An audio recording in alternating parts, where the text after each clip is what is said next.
اعوذ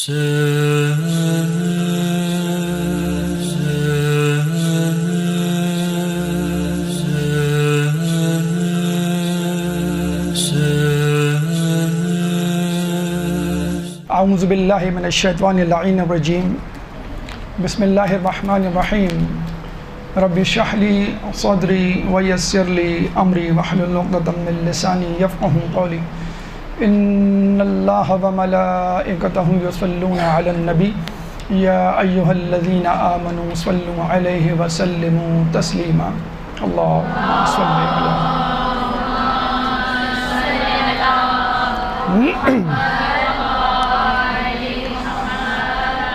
اللہ تعالیٰ جب کسی کی بھلائی اور خیر کا ارادہ کر لیتا ہے تو اسے علم دین سے نواز دیتا ہے۔ تو سب سے پہلے تو آپ کو بہت بہت مبارک کہ اللہ تعالیٰ نے آپ تمام لوگوں کے لیے خیر اور بھلائی کا ارادہ کر لیا۔ بلکہ اگر دیکھا جائے تو آپ نے اس علم کی آخری منزل کو پا لیا۔ کیسے کہ حدیث رسول ہے کہ جب پوچھا کہ علم کیا ہے تو جواب ملا غور سے سننا۔ پوچھا کہ غور سے خاموشی، پوچھا خاموشی کیا ہے تو جواب ملا کہ غور سے سننا۔ پھر پوچھا کہ غور سے سننا کیا ہے، کہا محفوظ رکھنا۔ اور پھر پوچھا گیا کہ محفوظ رکھنا کیا ہے تو جواب ملا عمل کرنا۔ اور جب پوچھا کہ عمل کرنا کیا ہے تو جواب ملا علم کو پھیلانا۔ تو آپ لوگ جس مقصد کے لیے اس ادارے میں آئے ہیں وہ ہے علم کو پھیلانا، یعنی آپ نے علم کی آخری منزل سے انشاءاللہ ماشاءاللہ اپنا سفر شروع کیا ہے۔ نمبر ایک بات۔ نمبر دو، اس نشر و اشاعت یا علم کو پھیلانے یا ذاکری کے فن میں طاق ہونے کے لیے آپ نے خود بخود یہ تمام مراحل دیکھ لیے کہ یعنی علم حاصل کرنا، پھر اس سے پہلے خاموش رہنا، اور پھر جو ہے محفوظ کرنا، پھر عمل کرنا، پھر پھیلانا۔ تو پھیلانا کب آئے گا؟ جب علم کو حاصل کریں گے۔ علم کو محفوظ رکھنا دائمی طور پہ کب ہوگا؟ جب آپ عمل کر کے دکھائیں گے۔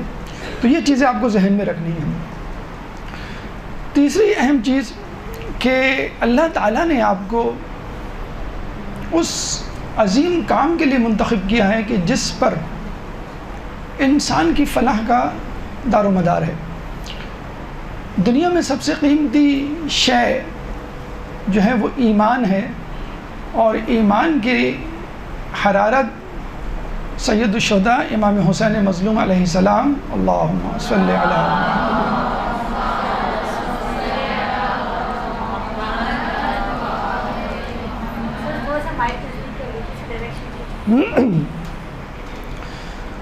امام حسین کی شہادت کے حوالے سے حدیث ہے کہ ان لقتل الحسین حرارۃ فی قلوب المؤمنین لن تبرد ابدا، کہ قتل حسین یا شہادت حسین ایک ایسی حرارت ہے جو مومن کے دل میں کبھی سرد نہیں ہوگی۔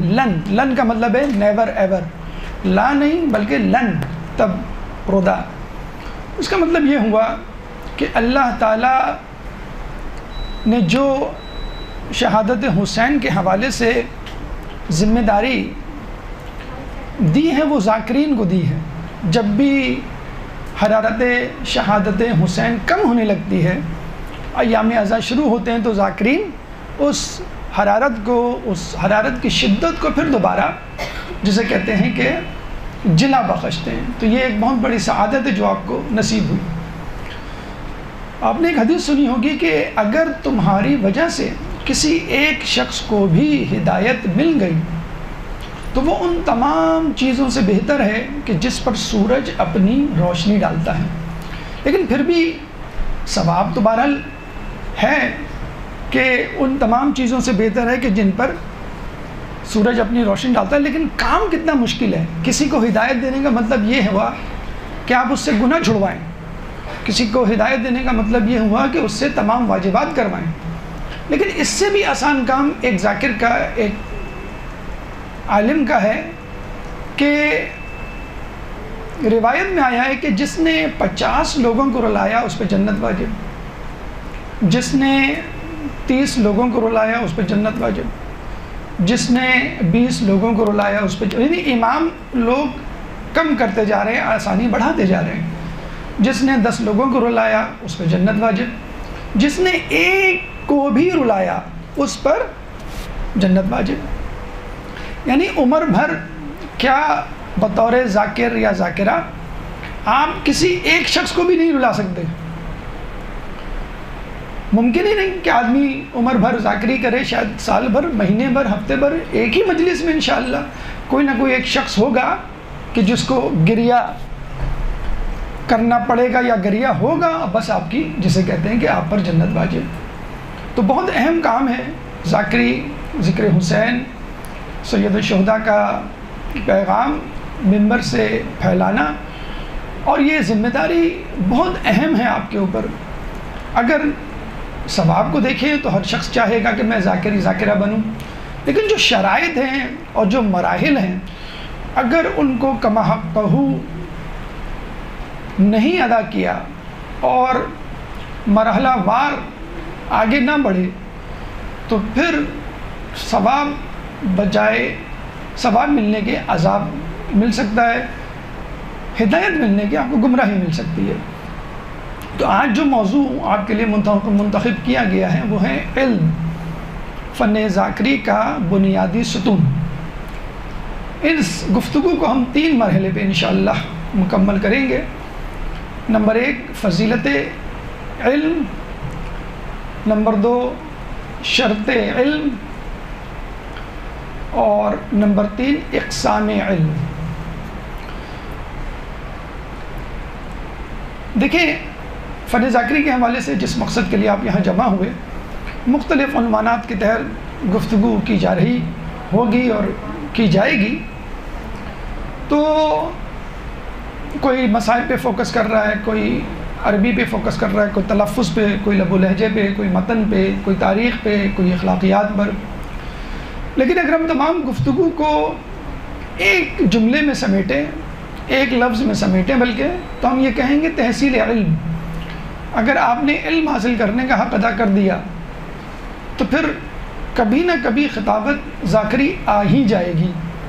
لیکن اگر آپ کا تمام فوکس فقط ذاکری سیکھنے پر ہے اور علم پر نہیں ہے، بس کسی طرح ایک شارٹ کٹ مل جائے لوگوں کو اٹریکٹ کرنے کا، باقی مواد، متن، علم یہ فوکس نہیں ہے، تو پھر آپ کہیں نہیں پہنچیں گے. اگر پہنچیں گے بھی تو وہ شہرت، وہ نیک نامی، وہ درجہ خدا کے نزدیک کوئی اہمیت کا حامل نہیں ہوگا، کیونکہ آپ نے شہرت حاصل کر لی، عزت، دولت، لوگوں کو خوش کرنا آپ کے لیے کوئی مسئلہ نہیں، لیکن علم نہیں پہنچا سکے آپ، تو پھر آپ کی حیثیت جو ہے وہ ایک پرفارمر، سیلیبریٹی، ایک اداکار کی حیثیت کی ہوگی.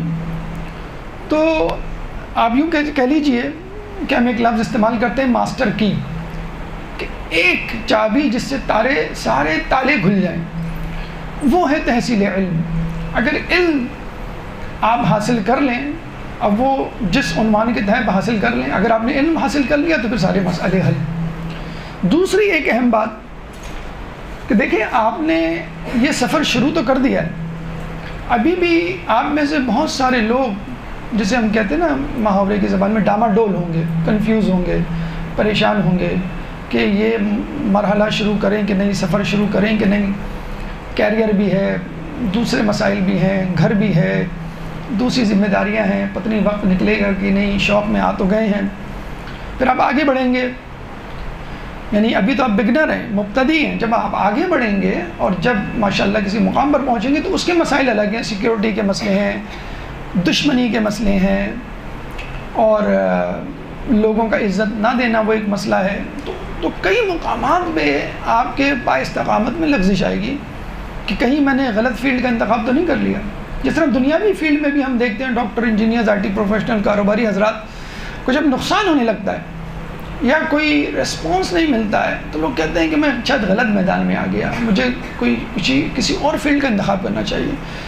تو یہ عین ممکن ہے کہ جب آپ اس فیلڈ میں آگے جائیں اور ابھی بھی جب تک جسے کہتے ہیں کہ آخری سانس ہے، شیطان آپ کو وسوسے ڈال کر کنفیوز کرتا رہے گا کہ شاید تم غلط آگے ہوئے، تم نے رانگ نمبر ڈائل کر لیا ہے اور یہ تم آگے نہیں جا سکتے، اور دیکھو فلاں فلاں فلاں اس میں آئے اور کچھ نہ کر سکے، اور جنہوں نے کچھ کر لیا ان کو بھی مسئلے مسائل ہیں۔ ان تمام رکاوٹوں کا حل علم ہے۔ اس علم کی یعنی علم حاصل کرنے کی اور اس کو پھیلانے کی، اب وہ تحریر کا میدان ہو، تقریر کا میدان ہو، اتنی زیادہ فضیلت ہے، اتنی زیادہ فضیلت ہے کہ بس یوں سمجھ لیجئے کہ روایتوں کی روشنی میں نبی کے بعد آپ کا درجہ ہے، اور حدیث بھی ہے العلماء ورثۃ الانبیاء، انبیاء کے بعد آپ ہیں جنت میں، علماء کا مقام انبیاء کے بعد ہوگا جنت میں۔ تو یہ فضیلت اور علم کی شرائط اور علم کون سا کس طرح حاصل کیا جائے، کیسے ڈیلیور کیا جائے، یہ بڑا کام آئے گا آپ کو آئندہ بھی، اس لیے اس موضوع کا آپ کے لیے انتخاب کیا گیا۔ فضیلت اگر علم کی ہم دیکھیں تو پہلے آیات اور پھر روایات۔ آیات میں سورہ طلاق آیت نمبر 12، سورہ طلاق قرآن کا 65واں سورہ ہے، چیپٹر 65 ورس نمبر 12۔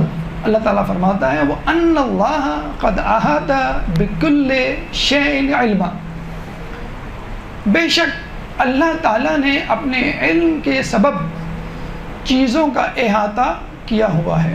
سورہ طلاق ورس 65 ورس 12 اور سورہ کا نمبر ہے 65۔ تو علماء کے درمیان ایک بحث ہے کہ اللہ تعالیٰ کی بہت ساری صفات ہیں، ساری نیکیاں، ساری اچھی باتیں، صفات اس کے ساتھ ہیں، لیکن وہ کون سی ایسی صفت ہے کہ جس کے بارے میں ہم کہہ سکیں کہ اس صفت کے سبب اللہ تعالیٰ تمام چیزوں پر حاکمیت رکھتا ہے؟ تو اس آیت نے اس کا جواب دے دیا، بِكُلِّ شَيْءٍ عِلْمًا، تمام چیزوں پر اللہ تعالیٰ کی حاکمیت اس کے علم کے سبب ہے۔ تو جب اللہ تعالیٰ علم کے سبب پوری دنیا کا خالق، کائنات کا خالق غلبہ اور حاکمیت رکھ سکتا ہے، تو آپ اس علم کی بدولت ذاکری کے فن میں آگے کیوں نہیں بڑھ سکتے؟ تو سب سے اول چیز علم ہے۔ اس کے بعد اللہ تعالیٰ آدم علیہ السلام کو خلق کرتا ہے، اور جب فرشتے اللہ کے اس حکم سے سرتابی یا ڈفرینس اختلاف کی کوشش کرتے ہیں تو اللہ فرماتا ہے، سورہ بقرہ آیت نمبر 34، سورہ بقرہ قرآن کا دوسرا سورہ ہے، چیپٹر 2 ورس نمبر 34، علم آدم الاسماء كلها ثم عرضهم على الملائكة فقال انبئوني هؤلاء ان كنتم صادقين، کہ ہم نے آدم کو تمام اسماء سکھائے، ثم عرضهم على الملائكة، پھر ہم نے ان کو فرشتوں کے سامنے پیش کیا، فقال انبئونی، اور ان سے کہا کہ تم بتاؤ مجھے ان اسماء کے نام، اگر تم سچے ہو۔ چیلنج کیا تو اللہ نے کہا ٹھیک ہے، آدم سے میں کچھ سوالات پوچھتا ہوں اور تم سے پوچھتا ہوں، دیکھتے ہیں کس کا علم زیادہ ہے۔ تو آدم علیہ السلام اپنے علم کی بنیاد پر فرشتوں اور تمام مخلوق پر اشرف المخلوقات ٹھہرے، ورنہ سینیورٹی کے اعتبار سے تو فرشتے تھے، عبادت کے اعتبار سے دیکھا جائے تو شیطان تھا، ابلیس آگے تھا۔ تو اس کا مطلب کیا ہوا؟ یہ علم ہے جو انسان کو لمحے بھر میں فرض سے عرش تک لے جا سکتا ہے۔ تو آپ ذاکری کے میدان میں علم میں دین کو حاصل کر کر باقی تمام لوگوں پر غلبہ یا فوقیت حاصل کیوں نہیں کر سکتے؟ تیسری چیز، آدم کی بات ہو گئی، اب خاتم کی بات، رسول اکرم صلی اللہ علیہ وآلہ وسلم۔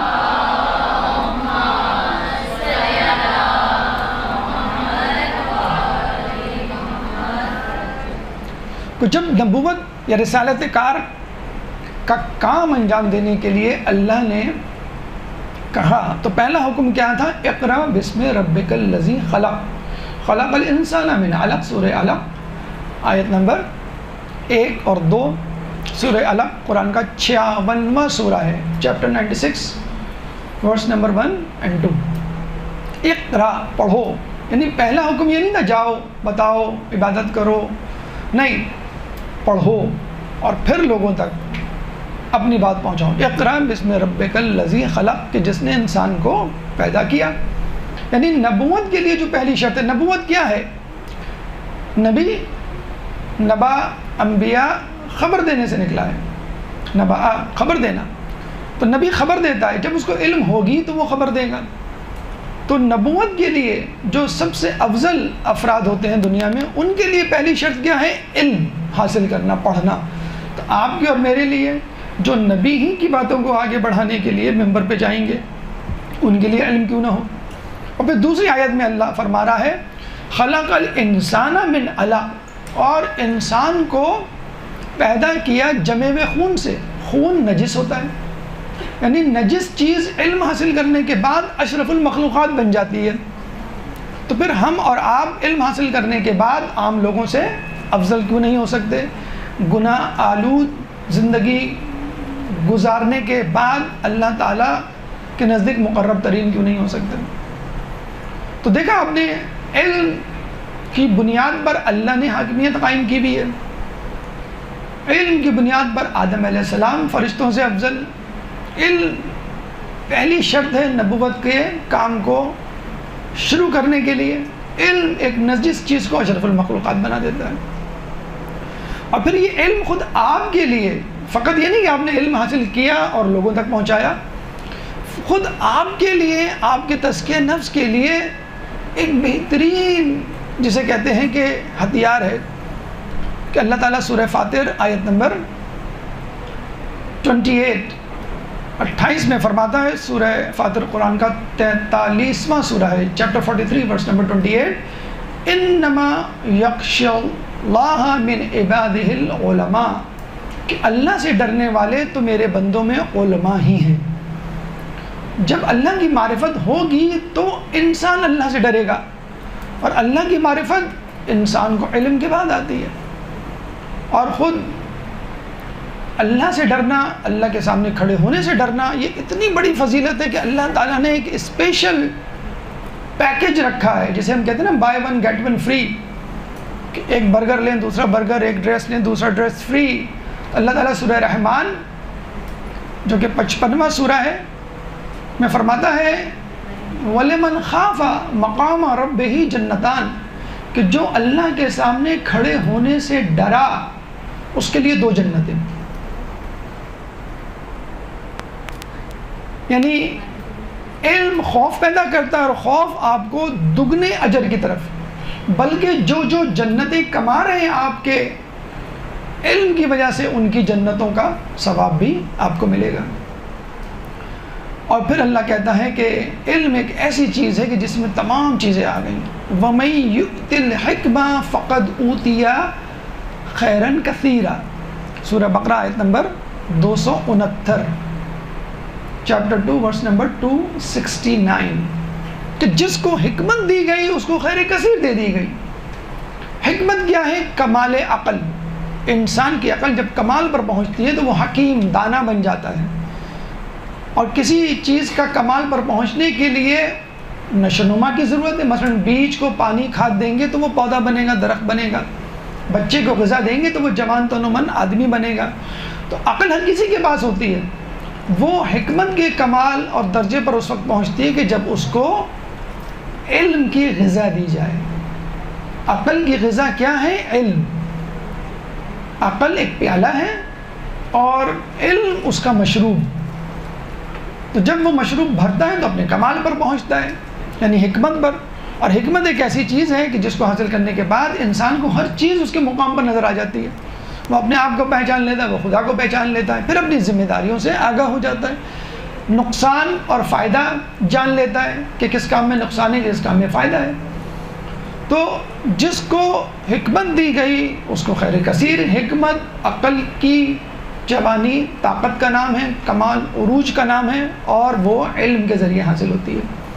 پھر اللہ تعالیٰ فرماتا ہے هل يستوي الذين يعلمون والذين لا يعلمون، کہ سورہ زمر آیت نمبر 3، سورہ زمر قرآن کا 39واں سورہ ہے، چیپٹر 39 ورس نمبر 3، کہ کیا وہ لوگ جو جانتے ہیں ان لوگوں کے برابر ہو سکتے ہیں جو نہیں جانتے؟ اللہ نے 10 مقامات پر 10 چیزوں کو 10 چیزوں کے مقابل کھڑا کیا ہے، بلندی ہے، پستی ہے، اندھیرا ہے، اجالا ہے، ہدایت ہے، گمراہی ہے، جاننا نہ جاننا ہے، اور 10 کی 10 چیزوں کو جب تقابل کیا ہے تو اس میں فرق علم کا ہے۔ تو بس بات مکمل ہو گئی کہ جاننے والا نہ جاننے والے کے برابر ہو ہی نہیں سکتا، بالکل بہت الگ چیز ہے۔ اور پھر علم ایک اتنی اہم چیز ہے کہ خود رسول کو جس کا علم سب سے زیادہ ہے، علم غیب کا مالک ہے، اس کے لیے بھی کہا گیا، اس کو بھی ہدایت کی گئی کہ بھائی تم دعا مانگو اپنے لیے، کیا قل رب زدنی علما، اے اللہ میرے علم میں اضافہ کر۔ سورہ طٰہٰ آیت نمبر 114 قرآن، سورہ طٰہٰ قرآن کا 20واں سورہ، چیپٹر 20 ورس نمبر 114۔ اچھا اتفاق سے سورہ آیت کا نام بھی 114، گویا قرآن کی 114 سوروں کا علم حاصل کر لو تمہیں سارا علم حاصل ہو گیا۔ تو آپ نے دیکھا علم کی فضیلت کے اعتبار سے اس کے علاوہ بھی بہت ساری آیات ہیں، اللہ کی حاکمیت، آدم کی خلافت، انسان کا شرف، خوف الہی، فوقیت ہونا دوسرے لوگوں پر، اتنی اہم چیز کہ رسول کی رسالت اس سے شروع ہو رہی ہے، خیر کثیر، اور اللہ کے رسول کا دعا مانگنا کہ میرے علم میں اضافہ کر، حالانکہ ان کا علم سب سے زیادہ تھا۔ تو یہ فضیلتیں اگر آپ کے ذہن میں رہیں تو انشاءاللہ یہ ذاکری کا سفر آپ کے لیے آسان ہو جائے گا۔ درود پڑھ دے محمد والے محمد پہ۔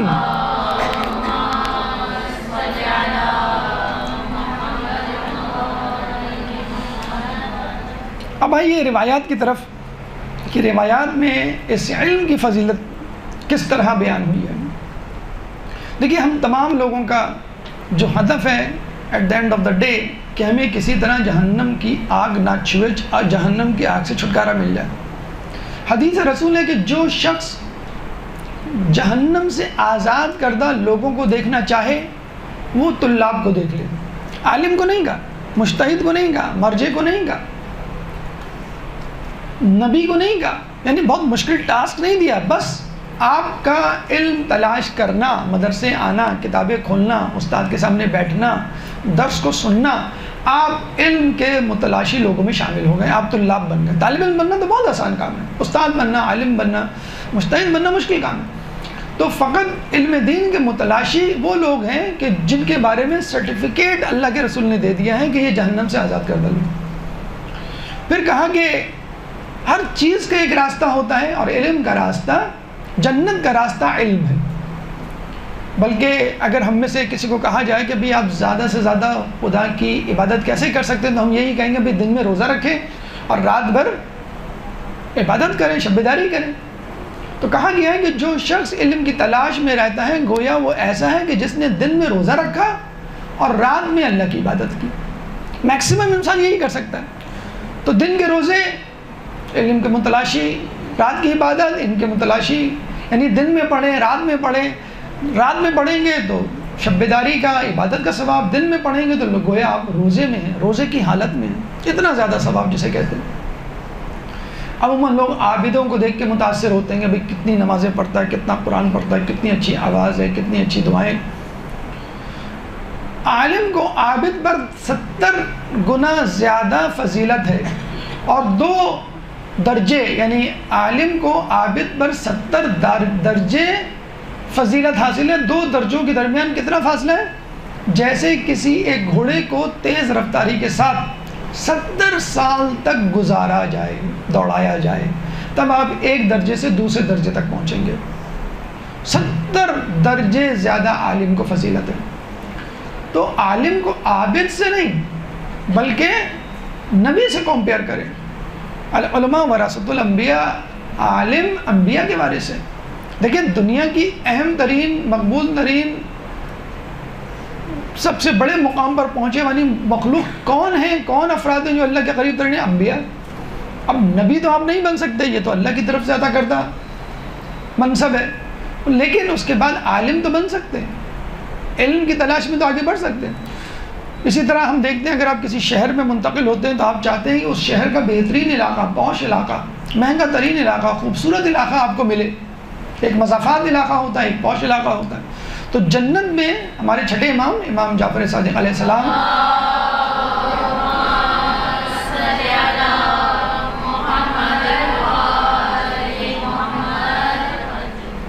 امام فرماتے ہیں کہ دیکھو فقط جنت نہ مانگو، جنت میں اعلیٰ درجات مانگو۔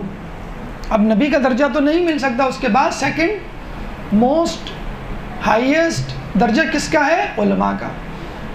جنت میں انبیاء کے بعد سب سے اعلیٰ درجہ علماء کا ہوگا، اور علماء کیونکہ علماء وارث ہیں۔ قیامت میں عابد کو کہا جائے گا کہ تم اٹھو اور جنت میں چلے جاؤ، اور عالم کو کہا جائے گا کہ تم اٹھو اور اپنے ساتھ جس کو چاہو، جس کو تم نے نفع دیا اس کو اپنے ساتھ جنت میں لے جاؤ۔ تو عالم سے رابطہ رکھنا، علماء سے قریب ہونا، مبلغہ سے دوستی رکھنا، تبلیغ دین کرنے والوں کے قریب رہنا کتنا ثواب کا کام ہے، کتنا اہم کام ہے کہ یہ کام، یہ دوستی، یہ تعلق آپ کا قیامت میں کام آئے گا۔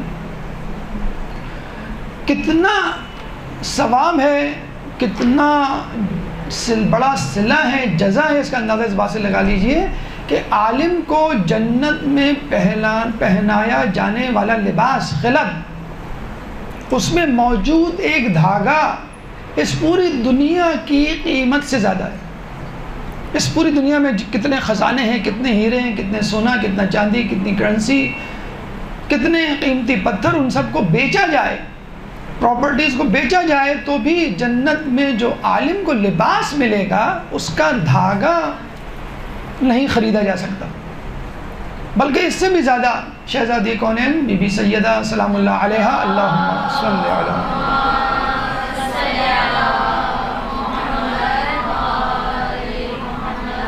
نے تو یہاں تک فرمایا کہ عالم یا عالمہ، مبلغ یا مبلغہ، ذاکر یا ذاکرہ جب جنت میں ہوں گے تو ان کے لباس میں موجود دھاگا ان تمام چیزوں سے افضل ہوگا کہ جن پر سورج 1000 مرتبہ چمک چکا ہوگا۔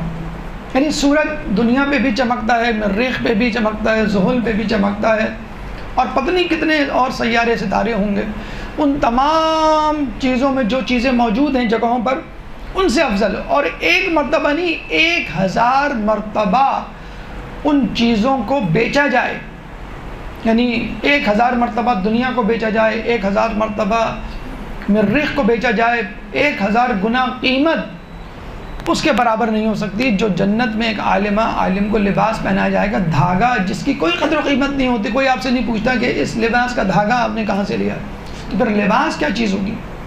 کہتے ہیں آپ کے پاس ایک خاتون آتی ہیں، وہ سوالات کچھ پوچھتی ہیں، اور جب وہ سوالات زیادہ ہو جاتے ہیں تو وہ عورت تھوڑی سی شرمندہ ہوتی ہے کہ میں آپ کا بہت وقت لے رہی ہوں۔ تو بی بی نے کہا کہ اگر کسی شخص کو یہ کہا جائے کہ تمہاری اجرت، مزدوری 1,00,000 دینار ہے، اور اس پتھر کو، اس بوجھ کو چھت پہ جا کے رکھنا ہے، تو کیا وہ اس سے شرمائے گا؟ 1,00,000 اشرفی سمجھ لیں، $1,00,000 آج کے حساب سے، تو نہیں شرمائے گا کیونکہ رقم اتنی خطیر ہے۔ تو جو میں تم کو دے رہی ہوں وہ بہت زیادہ اجر رکھتا ہے، اس لیے تھکنے کی کیا بات۔ پھر بی بی نے کہا کہ ہر وہ مسئلہ جو تم مجھ سے پوچھ رہی ہو، جس کا میں جواب دے رہی ہوں، فرش سے لے کے زمین سے لے کے عرش تک موجود جو جگہ ہے اس کو اگر موتیوں سے بھر جائے تو اس کا ثواب اس کے برابر ہوگا۔ 1 موتی، 2 موتی، ہزاروں، لاکھوں، اور پھر یہ جو خلا ہے نہیں معلوم، پہلا آسمان، دوسرا، تیسرا، چوتھا، 5واں، 6واں، 7واں، اس کے بعد عرش، وہاں تک جتنی بھی جگہ ہے اس کو موتیوں سے بھر دے تو پھر ایک مسئلے کا جواب۔ جب آپ ممبر پہ بیٹھیں گے، فقہ کا ایک مسئلہ بتا دیا، اخلاق کی کوئی بات، کوئی واقعہ، کوئی آیت، کوئی روایت، اور ہر چیز سے کوئی ایک بات نکلتی ہو تو آپ اندازہ لگا لیجئے آپ کو کتنا اجر ملے گا۔ اور پھر دھاگے کی قیمت بی بی نے بتائی۔ جو بات آپ لوگوں تک بتائیں گے، ایک حرف کے بدلے 1000 محل دیے جائیں گے، ایک حرف کے بدلے۔ یعنی آپ نے آیت پڑھی مثلا ان اللہ، تو الف، نون، پھر نون پہ تشدید ہے، 2 نون، اللہ الف لام لام پھر ہا، ہر ایک حرف کے بدلے 1000 محل دیے جائیں گے. اور وہ محل کیسے ہوں گے، کیا قدر و قیمت، کیا خوبصورتی، اس کا اندازہ اس روایت سے لگا لیں کہ جنت میں پاؤں رکھنے کی جگہ، یعنی 6 انچ کی جنت میں پاؤں رکھنے کی جگہ اس تمام دنیا سے بہتر ہے. تو محل، وہ بھی 1000 محل، وہ بھی جسے کہتے ہیں کہ ایک حرف کے بدلے. تو جب آپ مجلس پڑھ کے آئیں گے تو ہو سکتا ہے کچھ لوگ گھر میں ناراض ہوں آپ کے کہ چائے کا وقت تھا، کھانا نہیں پکا کے گئی، برتن نہیں دھوئے بچے، تو آپ کہے گا 1 محل آپ کا ہوا. چلیں اب بھی ناراض ہیں ہم، تو 1000 محل آپ کے ہوئے. تو ہمارے دوست ہیں اکثر جب گھر والے ناراض ہوتے ہیں، مجلس سے دیر سے آتے ہیں، تو وہ یہ کہتے ہیں مجھے 1000 محل تمہارے ہوئے. تو کہاں سے آئے یہ جو آپ درے؟ ابھی تو نہیں یقین آتا ہمیں اس طرح، لیکن جب جنت میں جائیں گے، جب ہم آخرت میں محشر برپا ہوگا، تو آپ دیکھیں کہ کتنا اجر آپ کو انشاءاللہ ملنے والا ہے. ایک درود پڑھ دیں محمد والے محمد میں.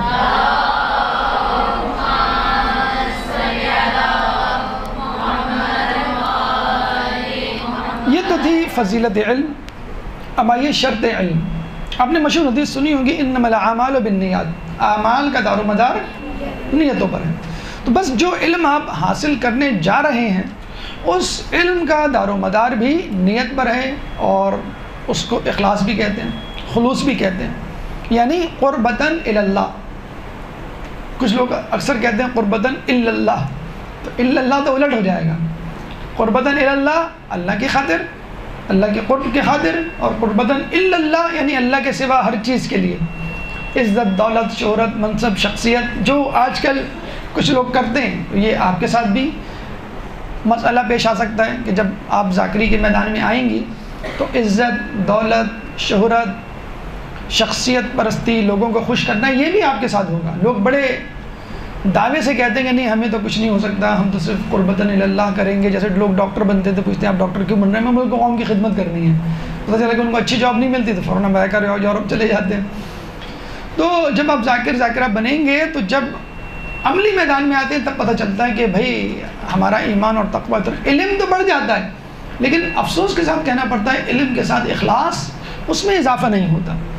تو جب ہی کہتے ہیں کہ شہرت اگر وقت سے پہلے مل جائے تو انسان کا علم رک جاتا ہے. اور بہت سے لوگوں کو ہم نے دیکھا ہے کہ وہ فن ذاکری کی کلاس لے کر، یا کچھ خود انداز صلاحیتیں بھی ہوتی ہیں لوگوں میں بولنے کی، آؤٹ اسپوکن ہوتے ہیں، کانفیڈنٹ ہوتے ہیں، تو اس کی وجہ سے وہ آگے بڑھ جاتے ہیں. لیکن جب بڑھ جاتے ہیں تو پھر علم کو بھول جاتے ہیں، وہ اخلاص کو، اخلاقیات کو اور ادب کو بھول جاتے ہیں. اور پھر ان کے ساتھ پھر وہی ہوتا ہے کہ جو ابھی ہم آپ کے سامنے واقعات پیش کرتے ہیں کہ مثلا بلعم باعور کا آپ نے واقعہ سنا ہوگا کہ موسیٰ علیہ السلام کا شاگرد تھا. موسیٰ علیہ السلام سے اس نے کہا کہ بھئی میں نے آپ سے بہت علم حاصل کر لیا، اب میں چاہتا ہوں اس کو پھیلاؤں.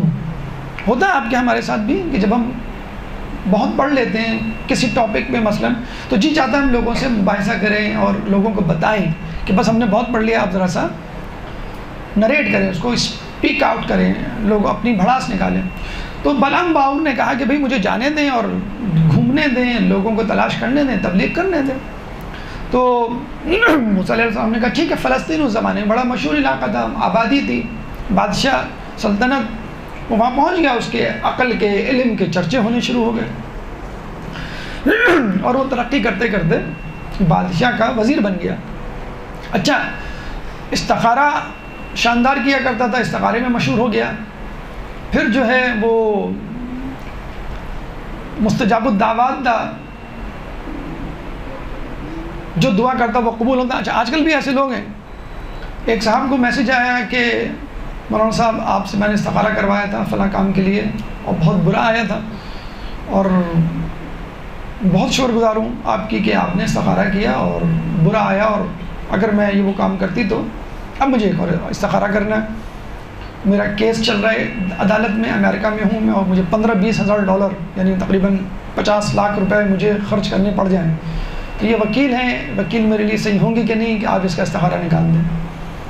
تو اب آپ دیکھیں اتنے بڑے فیصلے وہ ہمارے مولانا اور عالمہ کر رہے ہوتے ہیں، یعنی آپ کو اپنی عزت وقت کا اندازہ نہیں.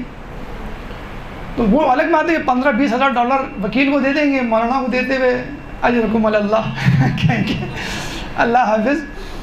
تو اتنے بڑے مسائل. ہمارا دین کا پلیٹ فارم. ابھی ایک صاحب کا فون آیا کہ ابھی میں کینیڈا سے پاکستان آ گیا ہوں, میں زیارت پہ جا رہا ہوں, کڈنی سٹون نکل آیا اور آخر میں ایڈمٹ رہا ہوں, اور یہ ہے وہ ہے. ڈاکٹر نے کہا مت جاؤ لیکن میرا جی چاہ رہا ہے. ہم نے کہا بھائی فلاں صاحب ہیں وہاں پہ میڈیکل کیمپ میں, ہمارے دوست ہیں, آپ ان سے مل لیا. دیکھیں آپ دین کتنے جلدی مسئلے کو حل کر دیتا ہے.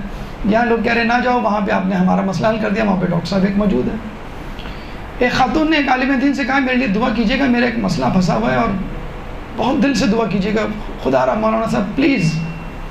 مولانا صاحب کو پتہ نہیں کیا سوجی, اسی وقت دعا کر ڈالی ان کے لیے کہ میں آپ کے لیے ابھی دعا کر دیتا ہوں آپ کے سامنے. دوسرے دن $100 انویلپ بھیج دیا انہوں نے کہ مولانا صاحب آپ نے جو دعا کی تھی وہ قبول ہو گئی. تو آپ دیکھیں علم میں یا دین میں کتنی طاقت ہے. اب یہ ڈالر اور اس کے قصے سن کر آپ یہ نہ سمجھیں کہ واقعی برسات ہونے والی ہے. کہنے کا مقصد یہ ہے کہ دین اور دنیا دونوں کی بھلائی اس میں موجود ہے. بلکہ یہ تو احادیث میں ہے کہ جو علم دین دنیا کے لیے حاصل کرے گا اس کا آخرت میں کوئی حصہ نہیں. یعنی ہو سکتا ہے دنیا ملے, ہو سکتا ہے نہ ملے, اٹس اپ ٹو یو, لیکن آخرت میں تو بھول جائیں آپ. کیوں؟ آپ نے ٹارگیٹ اپنا دنیا بنایا تھا اس لیے. اچھا اس میں کوئی گناہ بھی نہیں, جب میں ڈاکٹر بن رہا ہوں, انجینئر بن رہا ہوں, مجھے جاب کرنی ہے حلال, ٹھیک ہے میں نے یہ شعبہ اپنا لیا, لیکن پھر آپ آخرت کو بھول جائیں, آخرت میں نہیں ملے گا. اچھا اسی حدیث میں ہے کہ جو آخرت کو اپنا ہدف بنائے گا ہم اس کو دنیا بھی دیں گے ہدف اور آخرت بھی دیں گے. کتنی عجیب بات ہے. یعنی دنیا بھی دیں گے, آخرت بھی دیں گے, اور حساب کتاب بھی نہیں ہوگا دیکھا جائے, کیونکہ اللہ کی طرف سے تحفہ, اللہ کی طرف سے انعام ہے.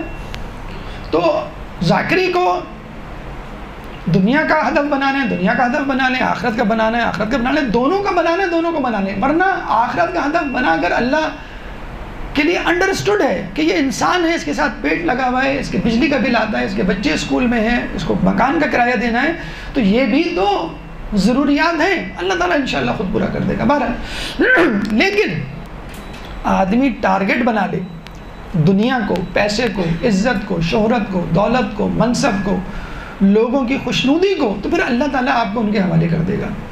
تو بلعام باعور جب وہاں گیا اور اس کی شہرت میں اضافہ ہوا تو بادشاہ کے قریب ہو گیا. اب جب بھی کوئی مسئلہ ہوتا یہ مشورے دیتا, مشورے نہیں دیتا تو استخارہ کرتا, استخارہ نہیں کرتا تو دعا کرتا. یعنی تینوں سمتوں سے اس نے بادشاہ کو گھیرا ہوا تھا, ہر مسئلے کا حل اس کے پاس.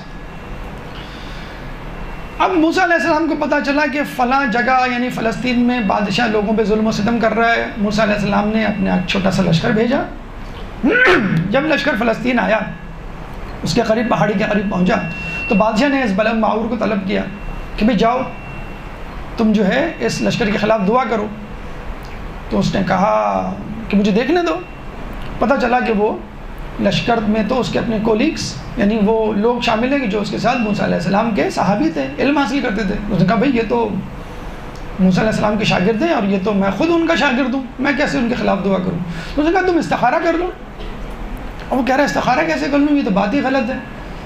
مطلب غیر شرعی باتوں کے لیے تو استخارہ ہی غلط ہے نا, کہ میں گناہ کروں کہ نہیں کروں, گناہ میرے لیے سود بند ہوگا کہ نہیں. لیکن لالچ کی پٹی بندھی ہوئی تھی اس کی, اس نے خزانے کے منہ کھول دیے تھے, کچھ ایڈوانس ٹوکن منی دے دی ہوگی کہ بھئی یہ لو ایڈوانس اور استخارہ کرو. اس نے چاروں نچار استخارہ کر لیا, اس میں نہ آیا سخت. اب یہ بادشاہ کے پاس گیا, اس نے کہا بھئی استخارے میں تو نہ آیا.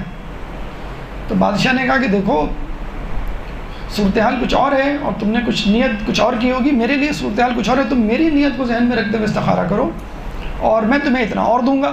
یعنی پھر خزانے کا منہ کھول دیا. اب انہوں نے جب دوبارہ استخارہ کیا تو کچھ بھی نہیں آیا, بلینک. اب یہ واپس آ گیا اور بادشاہ سے کہا کہ استخارے میں تو کچھ نہیں آیا. بادشاہ نے کہا یہ ہوئی نا بات, اب اللہ نے تم پہ چھوڑ دیا, تمہاری مرضی. یعنی تم پہ اتنا اعتماد ہے اللہ کو کہ تم جو بھی کرو گے غلط نہیں ہوگا, اس لیے تمہاری مرضی, تم جو کرو. کیا خیال ہے, یہ لو, اور اشرفیاں اور ہیرے جواہرات اس کی جھولی میں ڈال دیے.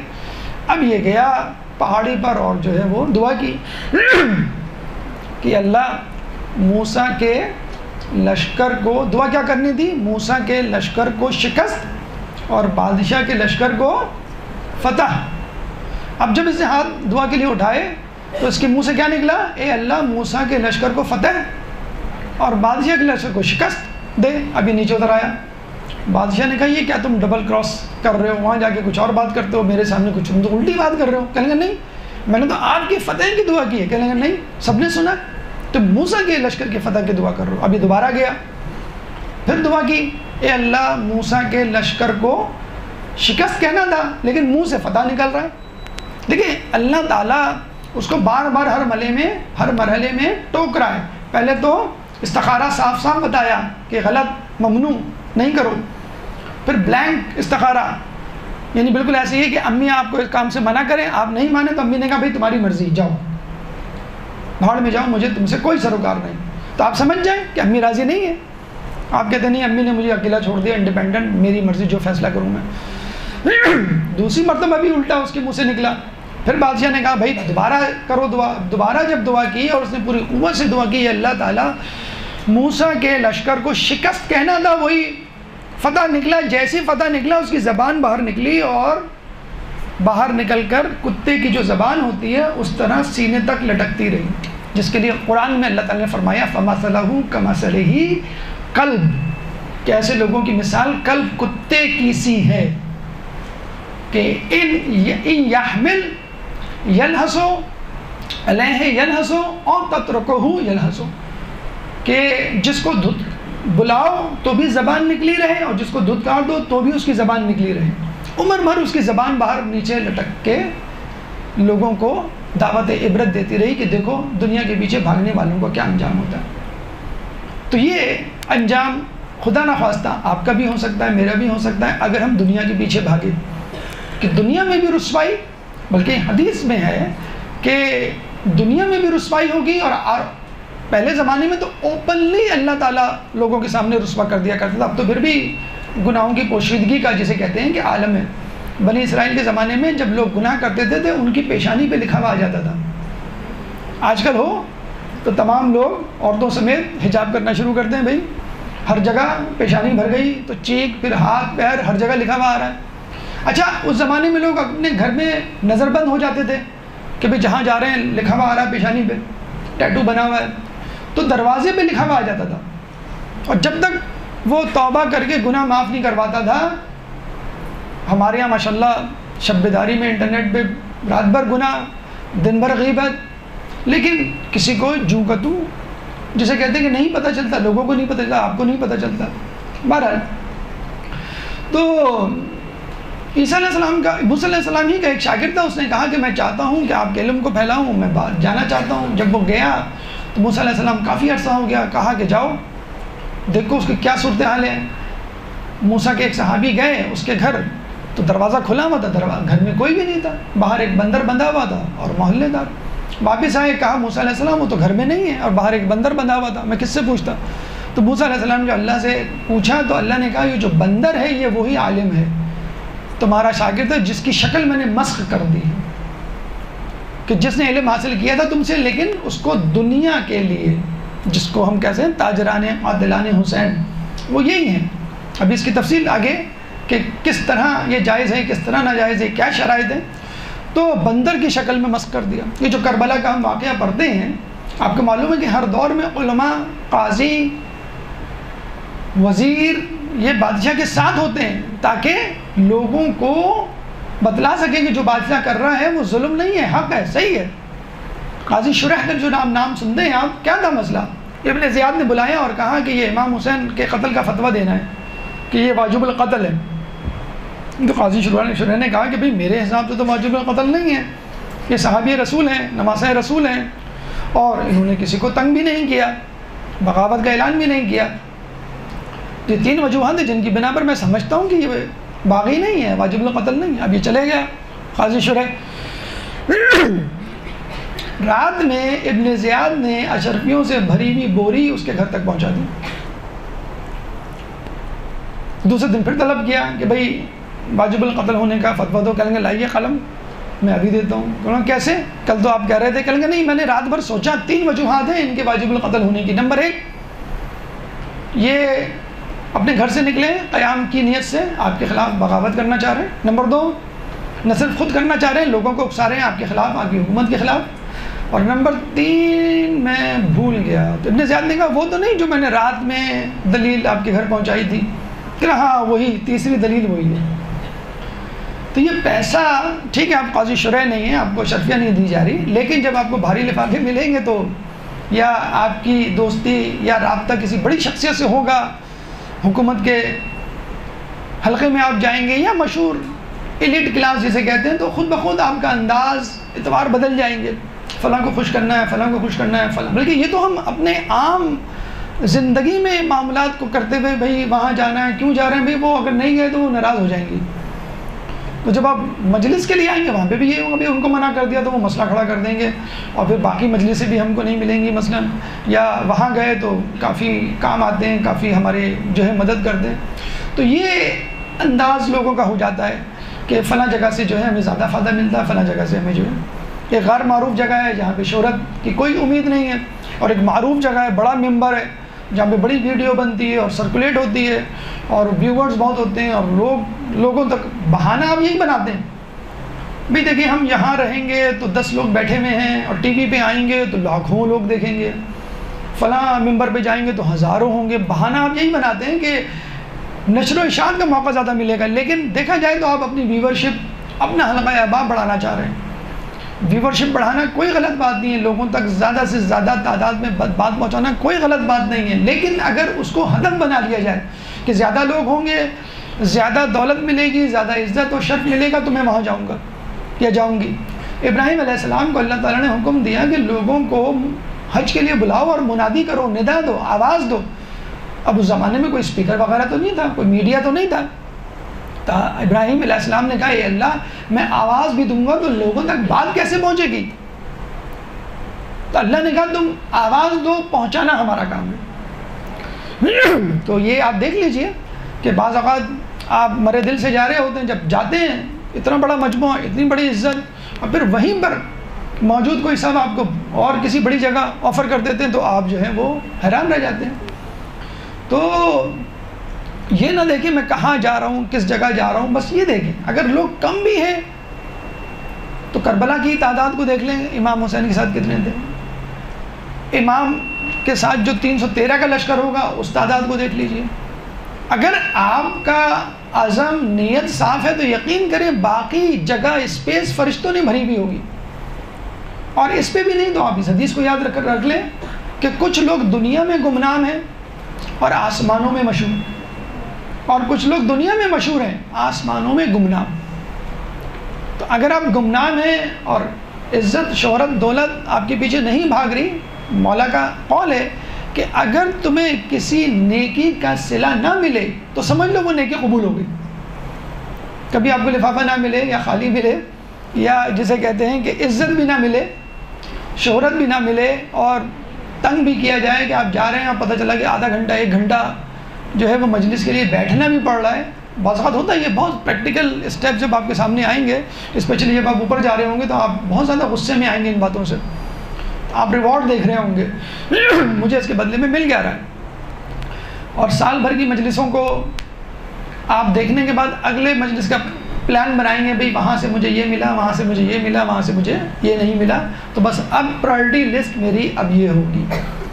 وہ واقعہ شاید آپ نے بھی سنا ہو کہ ایک عالم دین ایران میں بہت مشہور گزر رہے تھے اپنی مجلس پڑھنے کے لیے، بچوں نے گلی میں روک لیا کہ آپ ہمارے یہاں مجلس پڑھیں. تو انہوں نے کہا کہ بھائی مجھے تو فلاں جگہ جانا ہے. فلاں جگہ کا مطلب ہے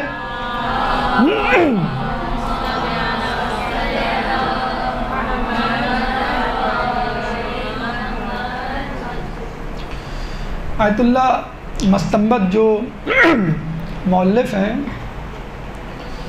مناقب اہل بیت 4 جلدوں پر جو مشتمل کتاب ہے، جس کی پہلی جلد لکھی تھی تو بی بی زہرا سلام اللہ علیہا نے ان کو خواب میں آ کے بشارت دی تھی. یعنی وہ سید تھے تو ان کی گود میں سر رکھ کے وہ لیٹے ہوئے تھے. انہوں نے کہا کہ اس قربت کا کیا سبب، کیا وجہ؟ تو بی بی نے کہا کہ تم نے وہ جو کتاب لکھی ہے اس کے سبب تمہیں یہ قربت ہم کو نصیب ہوئی ہے. اس کتاب کے مؤلف جب بڑی عمر کو پہنچے تو انہوں نے کہا، امام سجاد کو اپنے خواب میں دیکھا تو ان سے کہا کہ یا امام میری پوری زندگی حسرت و یاس میں گزر گئی، تمنا خواہش میں گزر گئی، گناہوں میں گزر گئی، فقط حسرت ہے، کچھ بھی نہیں ہے اب میرے پاس، میں کیا کروں؟ ہوتا ہے نا جیسے جیسے عمر بڑھتی ہے آدمی کو فرسٹریشن اور گلٹی کانشیس ہونا لگتا ہے کہ میری اتنی عمر ہو گئی میں نے کچھ بھی نہیں کیا، جیسے جیسے عمر آگے بڑھتی ہے۔ تو اتنے بڑے مؤلف، محدث، اتنے بڑے عالم، اور یعنی یہ چیزیں تو ہمیں کہنی چاہیے، وہ امام حالانکہ کہنا ہی چاہیے امام میں نے یہ لکھا، یہ کیا، اب آپ بتائیں میرا کیا صلہ ہے؟ نہیں، کہہ رہے میں نے کچھ نہیں کیا۔ تو امام سجاد نے کہا، انہوں نے پوچھا کہ آپ مجھے بتائیں کمپنسیشن تلافی کیسے ہو سکتی ہے؟ بہت کم عمر رہ گئی، میں مرنے والا ہوں، بڑھاپا میرے اوپر ہے، موت قریب ہے۔ تو امام نے کہا کہ بس تم فکر نہ کرو، تمہارا باقی کام جو رہ گیا ہے تمہارا، یعنی کسی کی جسے کہتے ہیں کہ دل میں تمنا ہوتی کاش میں کوئی کتاب لکھوں، کاش میں تفسیر قرآن لکھوں، کاش مجھے فارسی آ جائے، کاش مجھے عربی پہ کمانڈ ہو جائے، کاش میں اتنی حدیثیں ہوتا ہے نا، ٹارگٹ ہوتا ہے، نہیں کر پاتے۔ تو امام نے کہا تم فکر نہ کرو، تمہارے حصے کا باقی کام ہم کریں گے، تم صرف ایک کام کرو۔ تو اس عالم نے کہا یا امام میں کیا کام کروں؟ کہنے لگا بس تم ہم پہ درود بھیجو، ہم پہ درود بھیجتے رہا کرو۔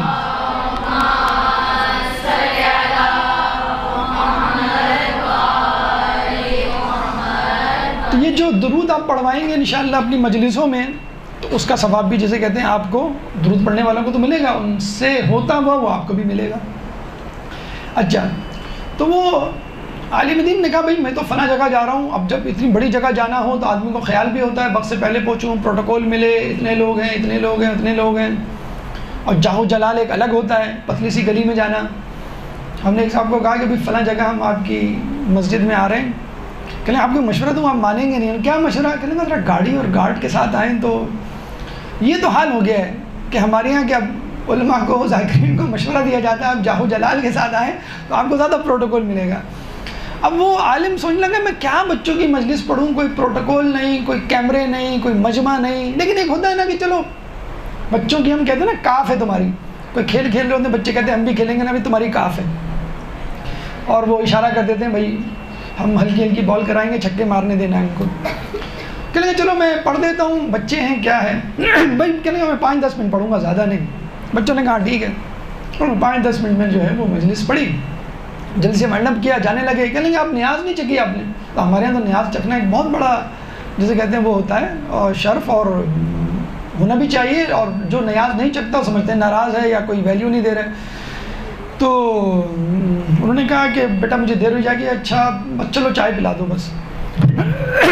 تو بچے جو ہیں وہ چائے لے کر آئے، حالانکہ ہر کسی کا ٹیسٹ الگ ہوتا ہے، چینی اتنی ہونی چاہیے، دودھ ایسا ہونا چاہیے، ڈرائی ہو، ٹیٹرا ملک ہو یا پتی والی ہو، اور جیسے جیسے آدمی کا مقام و مرتبہ بڑھتا ہے، اب وہ ایک چسکی لی، انہوں نے کہا کہ بھئی یہ کیا مصیبت میں پڑ گیا، یہ کن چکروں میں میں رہ گیا، اٹک گیا، مجھے فلاں جگہ جانا ہے۔ بچوں سے آنکھ بچاتے انہوں نے چائے کیری میں انڈیل دی، اور یہ کہا یہ لیجیے بیٹا مجھے جانا، دیر ہو گئی مجھے، اور یہ جلدی سے جان چھڑانے والے انداز سے مجلس انہوں نے یہ کہہ کے پڑھ دی کہ چلو اتنا میں کماتا ہوں، شہرت، عزت، دولت، اگر یہ 10 منٹ کی مجلس پڑھ دوں تو کیا ہے۔ چائے انہوں نے بس بہرحال پھینک دی کہ یار میری ٹیسٹ کی نہیں ہے۔ رات میں بی بی سیدہ ان کے خواب میں آئی،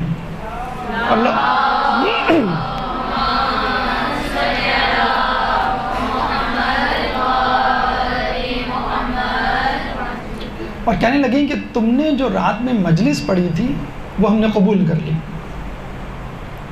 اور اس کا ثواب ہم تمہیں قیامت میں دیں گے۔ ہاں ہمیں بڑا دکھ ہوا تم نے وہ چائے جو کیاری میں گرائی، کیونکہ وہ چائے ہم نے اپنے ہاتھوں سے بنائی تھی۔ اب آپ دیکھیے کہاں ہیں وہ کیمرے، کہاں ہیں وہ میڈیا پرسنالٹیز، کہاں ہیں وہ پروٹوکول، کہاں وہ گارڈز، کہاں وہ مجمع۔ خلوص ہو، اور یقین کریں ایسی مجلسوں کو، ہم ایک عالم دین کو جانتے ہیں، وہ بیچارے ایک صاحب کی مجلس میں، بلکہ جو بھی وہ کام کریں وہ ضرور کرتے ہیں، کیونکہ وہ صاحب ذرا معذور ہیں اور بہت زیادہ ویل آف نہیں ہیں، وہ مجلس میں بلائیں یا کچھ بھی ہیں، وہ بس لپکتے ہوئے جاتے ہیں، ہاں ٹھیک ہے ڈن ہے مجلس، آپ کی فکر نہ کریں کتنے بجے یہ وہ۔ لوگ کہتے ہیں میں آپ اتنی بڑی بڑی جگہوں پہ جاتے ہیں، اب کیا اپنے کسی اور کے حوالے کر دیں ان کو؟ کہیں گے نہیں، کچھ کام آخرت کے لیے بھی ہونی چاہیے۔ ہوتا ہے نا بھائی، آپ جہاں بھی جائیں گے، دیکھیں ٹو بی ویری فرینک، بہت ساری باتیں اصل میں ممبر سے یا سامنے ہم کر بھی نہیں سکتے، وہ دلوں میں ہوتی ہیں، اور بہت ساری چیزوں کو بیان کرنا مناسب بھی نہیں، لیکن کیونکہ بہرحال آپ خاص لوگ ہیں، عام لوگ نہیں ہیں، کیونکہ آپ خاص اس لیے ہیں کہ آپ کو ممبر پہ بیٹھنا ہے، کرسی پہ بیٹھنا ہے اور مجمع سے خطاب کرنا ہے، تو جب تک وہ شرائط آپ کے پاس نہیں ہوں گی اس وقت تک کچھ بھی نہیں بنے گا۔ شاید بیٹھ تو جائیں، یہ واحد فیلڈ ہے میرے خیال میں کہ جس میں کسی سرٹیفکیٹ کی ضرورت نہیں ہوتی اور آدمی جو ہے وہ بیٹھ جاتا ہے، بلکہ خواتین کو تو زیادہ میرے خیال میں ایڈوانٹیج ہے۔ مردوں کے لیے تو شرط امامہ ابا قبا ہو جاتی ہے کہ بھئی جس سے پہچان لی جاتے ہیں کہ ہاں بھی کچھ نہ کچھ تو انہوں نے پڑھا ہوگا۔ خواتین کے لیے وہ بھی شرط نہیں ہے، کسی کو بھی چاہیں وہ لے آئیں اور جو خطابت کر لے اور جو مجلس کو اچھی طرح ڈیلیور کر دے وہ بڑی بن جاتی ہے۔ تو کہنے کا مقصد یہ ہے کہ جسے کہتے ہیں نا کہ جب تمہیں، اب مجھے نہیں پتا حدیث ہے یا ایک کلیہ ہے جو حدیث سے اخذ کیا گیا ہوگا یقیناً، کہ جب تمہیں نیکی کرنے کا بدلہ نہ ملنے کا یقین ہو تو وہ نیکی ضرور کرو۔ جیسے بلکہ اسی حدیث جو ابھی آپ نے سنائی کہ جس نیکی کا تمہیں صلہ نہ ملے سمجھ لو وہ قبول ہو گئی، تو اس کا مطلب کیا ہوا؟ اسی کو آپ ذرا پلٹا دیں کہ جب آپ کو یقین ہو کہ اس کام میں نہ عزت ہے، نہ دولت ہے، نہ شہرت ہے، نہ کوئی مجھ سے پوچھے گا کہ تم نے کیا پڑھا۔ وہ کہتے ہیں نا کہ انڈیا میں کہیں پہ پہلے زمانے میں نیاز بٹ رہی تھی تو وہ خالص چینی کا شربت وہاں بٹتا، تو اس زمانے میں خالص چینی ملنا بڑا مشکل ہوگا۔ ابھی بھی کچھ نیازیں کچھ جگہوں پہ بڑی مشہور ہوتی ہیں، لوگ خصوصی طور پہ جاتے ہیں، یہ نہیں کہ ذاکر کو سننا ہے۔ اکثر ہمارے میں کیا تھا، کہنے فالودہ تھا، کیا تھا، یہ حلیم تھا، یعنی ہم پوچھ رہے ہیں موضوع کیا تھا، موضوع تو پتہ نہیں، ہم تو باہر بیٹھے ہوئے تھے۔ تو یہ تو ہمارے یہاں مسئلہ ہوتا ہے کہ پتہ ہی نہیں ہوتا موضوع، اور نہ یعنی اکثر تو یہ ہوا ہے کہ مجلس ہوتی ہے تو ہم پوچھتے ہیں کہ کیا موضوع، مجلس اعضاء ہے موضوع، بس واقعی کربلا ہے موضوع، نہیں چلیں اگر موضوع نہیں تو کم از کم آپ بتا دیں، کوئی نکات بتا دیں جو آپ شامل کرنا چاہتے ہوں۔ تو یہ بھی بہت کم لوگ پوچھتے ہیں، ہمارے خیال میں پوچھنا چاہیے تاکہ پتہ چلے کہ بھئی آپ کیا پڑھنے جا رہے ہیں اور مجمع کی کیا ریکوائرمنٹ ہے۔ لیکن یہ بھی نہیں ہو کہ کل مجلس ہے، رات میں انہوں نے میسیج کر دیا 6 پوائنٹس دے کر کہ آپ کو یہ مجلس میں شامل کرنے ہیں۔ وہ ہمیں مجلس پڑھنی تھی، رات میں ان کا میسیج آ گیا، غصہ تو آیا، ہم نے وائس نوٹ بھیجا کہ بھئی آپ 1 رات پہلے بتا رہے ہیں، میں کوشش کروں گا، پھر ہم نے وہ میسیج پہ ڈیلیٹ کیا، ہم نے کہا چھوڑیں برا نہ مان جائیں، اسی رات پوری مجلس چینج کی اور دوسری مجلس پڑھی۔ تو یہ بھی نہ ہو کہ آپ بیٹھے میں یعنی مرثیہ چل رہا ہے 100 سلام اور کان میں آ کے کہہ دیا جاتا بھئی فلاں کے مسائل پڑھ دیے گا۔ ابھی کیا مطلب، کوئی ہم کوئی ڈکشنری کوئی وہ تو نہیں ہے کہ ریڈی میڈ آپ نے کمپیوٹر پہ لکھا اور وہ نکل آئی چیز۔ 1 ہفتے پہلے، کم از کم 1 مہینے پہلے پتہ ہونا چاہیے آپ کو بھی اور بانی مجلس کو بھی ہمیں کیا پڑھوانا ہے، کم از کم نکات ہمیں کیا شامل کرنے ہیں۔ اور بغیر موضوع بغیر تیاری کی تو مجلس جو کہتے ہیں کہ ہم پڑھ لیتے ہیں، تو یہ تو اسے کہتے ہیں کہ خود آپ اپنی تذلیل کر رہے ہیں کہ آپ بغیر مجلس بغیر تیاری کے بغیر مجلس کس طرح آپ پڑھ لیتے ہیں۔ خیر بہرحال تو آپ نے دیکھا کہ کون سی مجلس قبول ہوتی ہے، جو خالص خلوص کے ساتھ اللہ تعالیٰ مجمع کا، شہرت کا، عزت کا محتاج نہیں ہے۔ والذین جاہدوا فینا لنہدینہم سبلنا، جو ہماری راہ میں جد و جہد کرے گا ہم اس کو کامیاب کریں گے، یعنی جو کامیاب ہے اس کو نہیں دیں گے، جو جد و جہد کرے گا اس کو کامیاب کر دیں گے ہم۔ یعنی یہ تو ایسی فیلڈ ہے، آپ نے کوشش کی اور کامیابی نہیں ملی پوری عمر، تو اللہ تعالیٰ آپ کو کامیاب لوگوں کی فہرست میں لکھے گا۔ یہ نہیں ہے کہ آپ نے اتنے نمبر لیے تو بھی آپ کامیاب ہوں گے، انٹرویو میں پاس ہوئے تو آپ کامیاب ہوں گے۔ بہرحال کہنے کا مقصد ہے یہ سچویشن آپ کے ساتھ بھی ہو سکتی ہے۔ جو لوگ خلوص کو مد نظر نہیں رکھتے، عزت دولت شہرت کی بنیاد پر دین کو حاصل کرتے ہیں یا ذاکری کرتے ہیں، ان کے لیے دنیا میں کیا کہا جاتا ہے؟ اللہ نے کہا ہے کہ جو لوگ علم دین دنیا کے لیے حاصل کریں گے، اولین سزا جو میں دوں گا وہ یہ کہ ان کی عبادت سے مٹھاس نکال لوں گا۔ اب آپ بتائیے، ابھی آپ ظہر پڑھ کے آ رہے ہیں، ابھی آپ عصر پڑھ کے آ رہے ہیں، وہ ٹیسٹ محسوس ہوا جو ہونا چاہیے۔ ہم خود اپنی نمازوں کو دیکھ لیں، یا تو ہم عادتاً پڑھ رہے ہیں یا جسے کہتے ہیں ہم کسی گناہ میں یعنی ریاکاری کے گناہ میں مبتلا ہیں۔ نمبر 2، اللہ نے ایسے لوگوں کو مسخ کیا، یعنی بندر کی شکل، ان کو کتے کی مثال دی ہے، بلعام باعور، گدھے تک کی مثال دی ہے کہ جو لوگ ایسا کرتے ہیں ان کے گلے میں گدھے ہیں وہ جن کے گلے میں توریت یا ان کے پشت پہ جو ہے وہ توریت لدی ہوئی ہے۔ آخرت میں کہا یہ جاتا ہے کہ ایسے لوگ جنت کی خوشبو بھی نہیں سونگھیں گے۔ جن کا مدعا، جن کا ہدف دنیا ہوگی. اور جب وہ جہنم میں ڈالے جائیں گے تو جہنمی لوگ ایسے دنیا دار علماء کی بدبو سے بیزار ہوں گے کہ کسی طرح، یعنی جن سے خود جہنم والے بیزار ہو جائیں تو آپ اندازہ لگا لیں کہ وہ کتنے بڑے گناہ گار ہوں گے. اب یہ بات دیکھیں، اب اس میں دو کیٹیگریز آ جاتی ہیں. ایک تو وہ لوگ جو فن ذاکری میں آئے، خطابت میں آئے اور انہوں نے کہا کہ بھئی ہمیں کچھ نہیں چاہیے، ہمیں صرف ذکر حسین، مصائب حسین اور اللہ کے دین کو پھیلانا ہے. جہاں تک بات ہے عزت دولت شہرت ملی تو ٹھیک، نہیں ملی تو ہم کسی سے پوچھیں گے نہیں، کہیں گے نہیں. اچھا یہ بھی میں بتا دوں، بہت سے لوگ یقیناً اس نیت کے ساتھ داخل ہوتے ہیں اور ہونا بھی چاہیے، لیکن یہ فیول، یہ تقویٰ بڑی جلدی ختم ہو جاتا ہے. کب ختم ہوتا ہے؟ جب وہ اپنے کولیگز، اپنے ساتھ والوں کو آگے بڑھتا ہوا دیکھتے ہیں کہ فلاں جو ہے شہرت کی بنیاد پر اتنا آگے بڑھ گیا، فلاں جو ہے تعلقات کی بنیاد پر فلاں کو اتنا مل رہا ہے، فلاں کو جو ہے یہ مقام، اور میں وہیں پہ کھڑا ہوں، جیسے ہوتا ہے. تو یہ ذرا ذہن میں رکھیے گا، اگر آپ کا واقعی ایسا توکل ہے تو بڑی بات ہے. اور یقیناً اللہ تعالیٰ ایسے دروازوں سے دیتا ہے. کہتے ہیں کہ جب عام آدمی رزق کے لیے نکلتا ہے تو اللہ تعالیٰ اس کے لیے 2 فرشتے مقرر کرتا ہے. عالم دین یا طلاب جب گھر سے نکلتے ہیں تو اللہ تعالیٰ ان فرشتوں کو بلا لیتا ہے اور کہتا ہے کہ میں اس کے رزق کا ذمہ لیتا ہوں. اگر یہ کہ یہ آپ کا ایمان ہے تو بہت بڑی بات ہے، بہت اچھا. اور اللہ تعالیٰ واقعی آپ کو ایسے در سے دے گا، جیسے میں نے ابھی مثال دی کہ اس عالم دین نے دعا کروائی تو وہ $100 ان کے اکاؤنٹ میں جسے کہتے ہیں کہ پہنچ گئے. تو ایسی جگہوں سے آپ کو دے گا کہ آپ کہیں گے بھئی یہ میں نے سوچا بھی نہیں تھا، یہ مجھے کیوں مل رہا ہے. تو اچھا ایک تو یہ طریقہ ہے. دوسرا یہ ہے کہ بس ٹھیک ہے، لوگ کہتے ہیں نہیں بھائی مجھے تو کمانا ہے. خصوصاً مردوں کے ساتھ زیادہ ہوتا ہے کیونکہ وہ کفیل ہوتے ہیں کہ مجھے تو اپنا پیٹ بھرنا ہے، گھر والوں کا بھی پیٹ بھرنا ہے، میں نے تمام چیزوں کو خیر آباد کہہ دیا ہے اور میری مجبوری ہے. اور پھر وہ ہر جائز ناجائز کام کرتے ہیں. ان کو ہم کہتے ہیں تاجران قاتلان حسین، کہ ان کا ہدف فقط اور فقط، اور پھر چسکا بھی لگ جاتا ہے. بعض اوقات اس نیت کے ساتھ تو نہیں داخل ہوتے ہیں لیکن بعد میں نیت ہو جاتی ہے. اس میں ایک تیسرا راستہ ہے جو ایک میڈیوکر اعتدال پسندی کا راستہ ہے. وہ ہمارے خیال میں اگر آپ اختیار کریں تو بہت کم چانس ہے راہ مستقیم سے ہٹنے کا. مثلاً آپ اس فن ذاکری کے ساتھ اپنی کوئی اور فیلڈ جس سے آپ تعلق رکھتے ہیں، جس کو آپ جانتے ہیں، پہچانتے ہیں، خاندان کے کام یا کسی بھی حوالے سے، وہ آپ جاری رکھیں ایز اے کیریئر.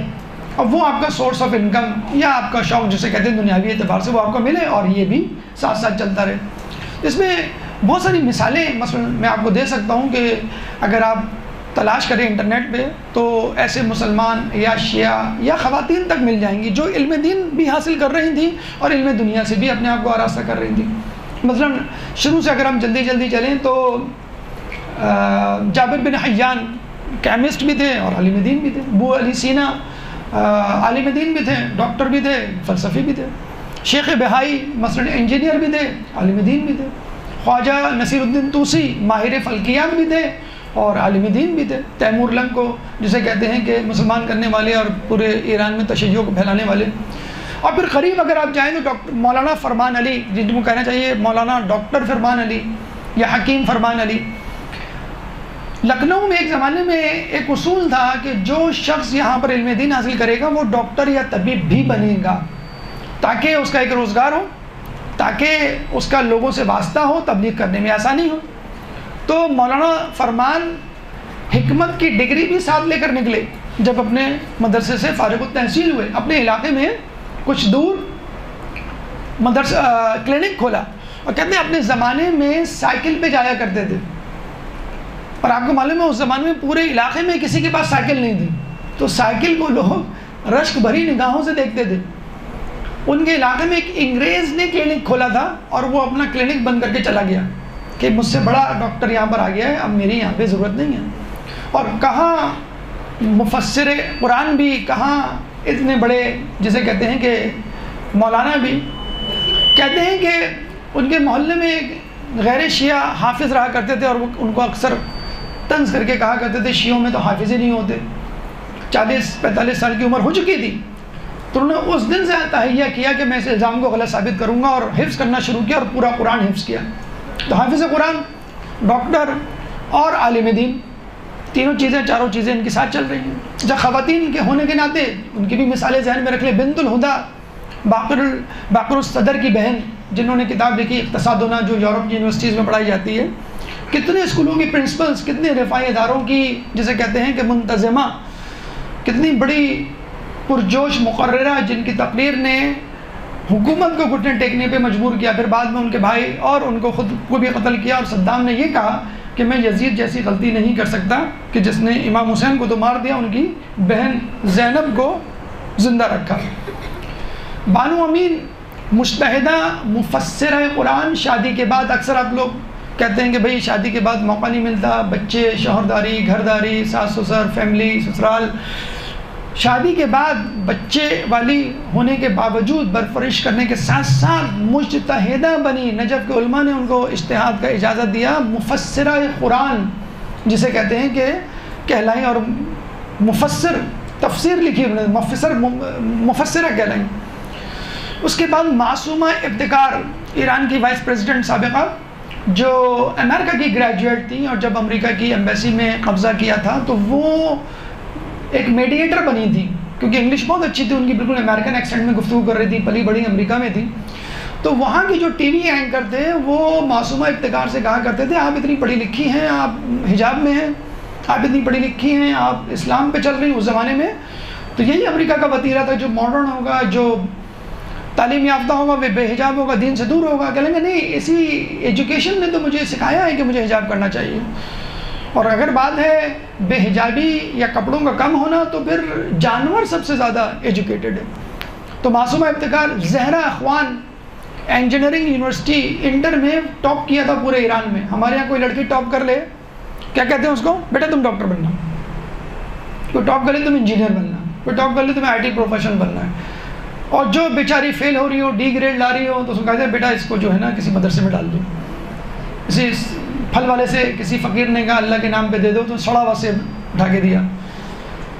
فقیر نے جب دیکھا کہ کھانے کے قابل سیب نہیں ہے تو جیب سے 10 روپے نکالے اور پھل والے کو دیا. اس نے ایک سیب بہت اچھی طرح چیک کر کے اچھا سا کہنے لگا اللہ کے نام پہ سڑا ہوا سیب اور 10 روپے پہ اچھا سیب. تو اچھی اولاد ہم میڈیکل انسٹیٹیوٹس اور انجینئرنگ میں ڈال دیتے ہیں، اور جو لنگڑی لولی اولاد یعنی کند ذہن ہو اس کو کہتے ہیں کہ تم. حالانکہ ممبر پہ موسٹ جینیس لوگوں کو بیٹھنا چاہیے. ہمارا بس چلے تو جتنے بھی اے گریڈ ہولڈرز ہیں، پوزیشن ہولڈرز ہیں، سب کو پکڑ کے کہیں ابھی تم مجھے ممبر پہ بیٹھنا ہے، حوزے میں پڑھنا ہے.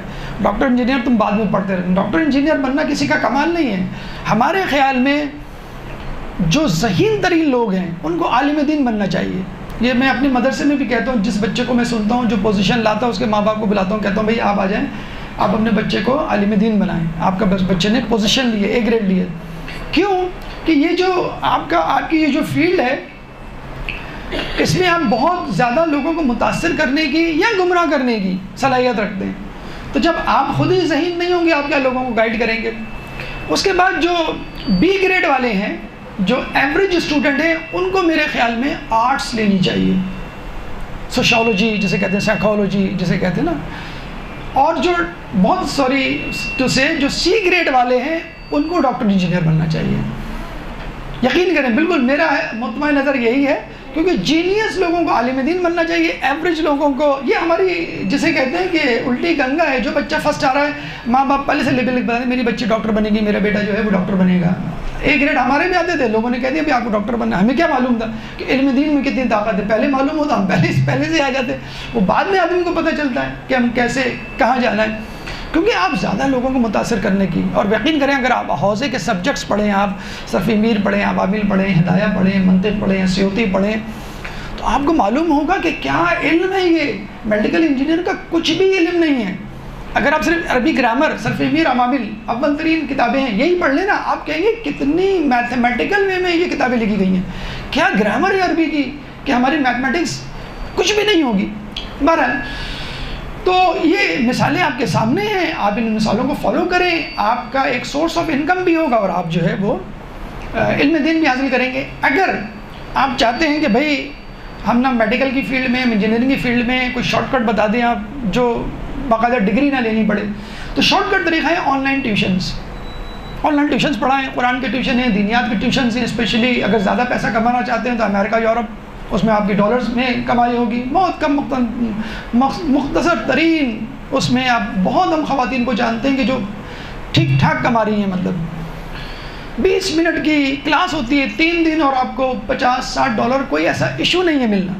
اگر آپ کہتی ہیں کہ نہیں سر ہمیں تھوڑا سا زیادہ کمانا ہے، ہمارا اسٹیٹس زیادہ ہے، ہماری جو کولیگز ہیں، میری جو ساتھی ہیں وہ ڈاکٹر انجینئر ہیں اور کچھ تو باہر ملکوں میں سیٹل ہیں، تو ان کے پاس تو ہزاروں ڈالرز میں ان کی انکم ہے، کچھ ایسی انکم بتائیں جس میں میں ہزاروں ڈالر کما سکوں اور اپنی یہ فیلڈ جو ہے ذاکری یہ بھی کنٹینیو کر سکوں۔ تو اس کے لیے ای کامرس، کبھی انشاءاللہ موقع ملا تو ای کامرس سے پورا ایک لیکچر دیں گے۔ ای کامرس آپ یاد رکھیے، آج جا کر یوٹیوب پہ لکھیے اور جتنی ویڈیوز ہیں دیکھ ڈالیں، خواتین تک اس فیلڈ میں آ گئی ہیں اور میرے خیال میں مردوں سے زیادہ یہ خواتین کی فیلڈ ہے۔ کیوں؟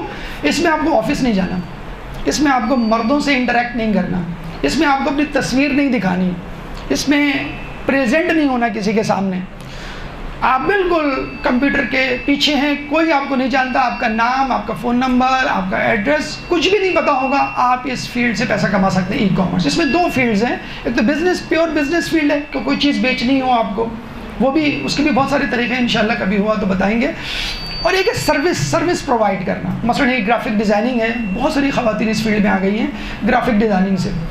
میں آپ کو مثال بھی دے دوں، میں ایک صاحب کو جانتا ہوں، انجینئر تھے اور ہمارے ساتھ حوزہ علمیہ میں پڑھتے تھے، اور وہ بھر کے کہا کرتے تھے کاش مجھے کوئی ایسی فیلڈ ملے، کوئی جاب ملے کہ بس میں 1 بجے گھر آ جاؤں اور پھر حوزے میں پڑھوں، اور وہ انجینئر بھی بن رہے تھے۔ انہوں نے پاکستان کا، مجھے کہنا نہیں چاہیے ایک بات میں ڈسکلوز کروں کہ نہیں کروں، کہ پہلا ڈرون ڈیزائن کیا ہے وہ ان صاحب نے۔ تو کہنے لگے میں کیا کروں، میں جو بھی جاب ڈھونڈتا ہوں، انجینئر تھے، مجھے جاب ہمیشہ ملتی ہے، صبح جاؤ اور رات میں آؤ۔ ابھی میرا ان سے رابطہ ہوا تو پتہ چلا کہ وہ ای کامرس کی فیلڈ میں چلے گئے اور کہہ رہے ہیں کہ میرے لیے کوئی مسئلہ ہی نہیں ہے، 3-4 سال سے میں ہزاروں ڈالر کما رہا ہوں، جہاں جو بھی ضرورت پڑتی ہے، عراق میں بھی رہا، ایران میں بھی رہا، میں آرام سے پے کر دیتا ہوں، کوئی ایشو ہی نہیں ہے میرے لیے، اور میں تو بس اتنا ٹائم لگاتا ہوں جتنا نماز کے بعد تعقیبات میں لوگ ٹائم لگاتے ہیں، مطلب آدھا گھنٹہ 15 منٹ، مطلب ایکسپرٹ ہو چکے ہیں آپ۔ تو ای کامرس اسپیشلی ان لوگوں کے لیے جو چاہتے ہیں مثلا فن ذاکری سیکھیں اور کم وقت میں زیادہ، وہ ایک الگ بات ہے، پھر آپ کو اس کی ایسی لالچ پڑے گی، آپ کہیں گے سر 1 گھنٹہ کیوں 8 گھنٹہ، اور جس کے لیے میں جا رہی تھی فن ذاکری میں وہ تو مجھے مل گیا۔ ولید بن ملک کا واقعہ ہے نا، حمام المسجد، مسجد کا کبوتر کہا جاتا تھا اس کو، ہر وقت مسجد میں بیٹھا قرآن نماز پڑھتا رہتا تھا، جب خلافت ملی تو قرآن اٹھا کے اس نے دیوار پہ دے مارا کہ جس کے لیے میں پڑھ رہا تھا وہ تو مل گئی حکومت۔ بہت معذرت کے ساتھ یہ ہوتا ہے، پیسہ لالچ چیز ہی ایسی ہے کہ بلم باور بنتے ہوئے انسان کو دیر نہیں لگتی، لیکن پھر بھی اپنی عزت نفس بچانے کے لیے، کیونکہ آپ کا پیٹ، آپ کی جائیداد، آپ کا بل، بچوں کے اخراجات یہ بھی ساتھ ساتھ چلیں گے، اور آج کل خواتین اپنے مردوں کا ساتھ دے رہی ہیں، اس میں کوئی قباحت نہیں، اور آپ کو باہر نہیں نکلنا، یعنی سیکیورٹی ایشو نہیں ہے، گھر بیٹھ کے بالکل جسے کہتے ہیں کہ آپ کو کرنا ہے، تو لیٹس ٹیک اے اسٹیپ کہ آپ کا ایک سورس آف انکم ہو جائے۔ اس کے علاوہ ہمیں علوم علم پر بھی گفتگو کرنی تھی کہ وہ کون سے علوم ہیں جن کو آپ کو سیکھنا چاہیے اور ذاکری کے پلیٹ فارم سے آگے پہنچانا چاہیے، لیکن اب وقت کی جو ہے کمی کی وجہ سے انشاءاللہ کبھی اور اس کو آپ کے سامنے پیش کریں گے۔ 5 منٹ ہیں، کوشش کریں گے جو سوالات ہیں جلدی جلدی آپ کے سامنے ان کے جواب دیں۔ اللہ تعالیٰ سے دعا ہے کہ جو کچھ پڑھا سنا اس پہ عمل کرنے کی توفیق عطا فرما، جو پریشان حال ہیں ان کی پریشانی کو دور فرما، جو بے روزگار ہیں ان کو رزق حلال عطا فرما، جو رزق حلال کما رہے ہیں ان کے رزق حلال میں برکت عطا فرما، جو گمشدہ ان کو ان کے پیاروں سے ملا، جو سفر میں ان کو منزل عطا فرما۔ ربنا تقبل منا انك انت السميع العليم وتب علينا انك انت التواب الرحيم برحمتك يا ارحم الراحمين اللهم صل على درود پر محمد والمؤمنين۔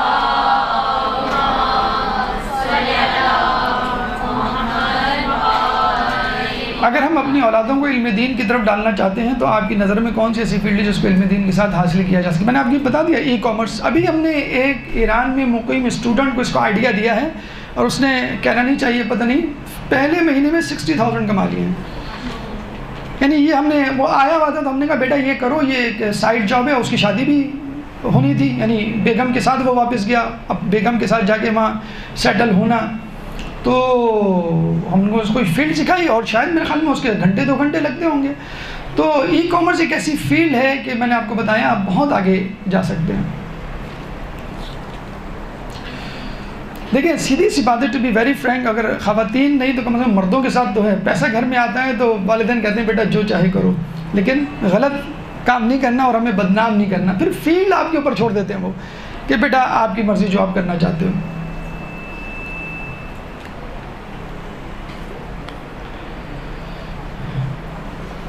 سر میں نے وکالت کر رکھی ہے، اس کو ذاکری کے ساتھ کیسے بھائی یہ اس میں لیے تو دیکھیں فائیور،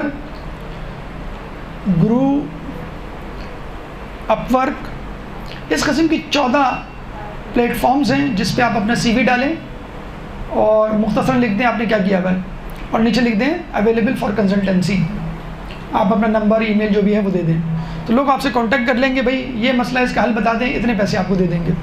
اسپیشلی وکیل، جن چیزوں میں مشورے چاہیے، اسپیشلی استاد ہے، ڈاکٹر ہے، سائیکیٹرسٹ کے بارے میں پڑھا تھا $280,000 پر ایئر، یعنی تقریباً $20,000 کا مطلب 50 لاکھ پر منتھ پاکستانی امریکہ میں آن لائن گھر بیٹھے آپ کر رہے ہیں. میں جانتا ہوں ایسے ڈاکٹرز کو، فیمیل ڈاکٹرز کو جو کینیڈا میں بیٹھی ہوئی اور گھر میں بیٹھ کے کورونا میں ان کو عادت پڑی انٹرنیٹ کی، پھر انٹرنیٹ کے ہی لوگ ہو کے رہ گئے تو وہ انٹرنیٹ پہ پیشنٹ دیکھ لیتی ہیں اور کام چل رہا ہے. تو وکیل وکالت بھی ایک ایسے ہی پیشہ ہے کہ آپ اپنا فائیور ہے، اپ ورک ہے، بہت 14 اتفاق سے 14 پلیٹ فارمز ہیں. آپ انٹرنیٹ پہ جائیے گا تو وہاں آپ کو اپنا گگ کہتے ہیں اس کو، اپنا سی وی ڈالیں اور کنسلٹنسی آورز لکھ دیں اور اس میں جو ہے آپ جو ہے وہ کنسلٹنسی کے پیسے لے لیں کہ بھائی یہ آپ کا مسئلہ میں حل کر دوں گی، اس کے اتنے پیسے لگیں گے. ٹربل شوٹر ہوتے ہیں کمپیوٹر میں، سافٹ ویئر پرابلمس اگر ہو جائیں تو وہ آپ کو بتا دیتے ہیں کہ بھائی یہ چیز اتنی ہے، اتنی فیس لگے گی اور اتنا ٹائم لگے گا. جی کوئی اور سوال اگر کسی کو پوچھنا ہو؟ What is your opinion about metaverse? بیٹا یہ تو بہت آگے کا کام ہو گیا، لیکن میٹاورس کے بارے میں کہا جاتا ہے کہ انٹرنیٹ سے بڑی انوینشن ہے جو آئی تو لوگوں کو اتنی حیرت ہوگی کہ وہ انٹرنیٹ استعمال کرنے والوں کو کہیں گے تم ابھی تک انٹرنیٹ استعمال کر رہے ہو. تو metaverse is something you enter into the field practically. یہاں تو آپ انٹرنیٹ کھولتے ہیں نا اور کینیڈا، امریکہ یا وہاں بیٹھا ہوا کوئی شخص آپ کے سامنے ہوتا ہے. میٹاورس میں چشمہ آپ کو پہنا دیا جائے گا، آپ لٹرلی آپ کینیڈا میں، امریکہ میں یا جہاں آپ جانا چاہیں وہاں موجود ہوں. میٹاورس اس کا نام دیا. 10,000 سائنٹسٹ، سافٹ ویئر انجینئرز اس کی ریسرچ کر رہے ہیں. مارک زکربرگ نے یہ ریسرچ شروع کروا دی ہے. اور میٹاورس میں سمجھتا ہوں کہ دجال کا آنے والا ہتھیار ہوگا جو آپ کے سامنے جنت یا باغات پیش کرے گا. جب آپ جائیں گے تو پتہ چلا یہ آگ تھی، اور مومنین کو آگ پیش کرے گا. جب آپ اس میں انٹر ہوں گے تو پتہ چلا کہ یہ جو ہے وہ باغ تھے. تو metaverse is some thing like that. یہ جو انٹرنیٹ کے کرشمے ہیں، میٹاورس ہے، انٹرنیٹ ہے، یہ دجال نگیٹیولی یوز کرے گا. اگر آپ ابھی سے سیکھ لیں اور اس کو پازیٹیولی یوز کریں تو انشاءاللہ آپ بہکنے والوں کو سیدھے راستے پہ لا سکتے ہیں.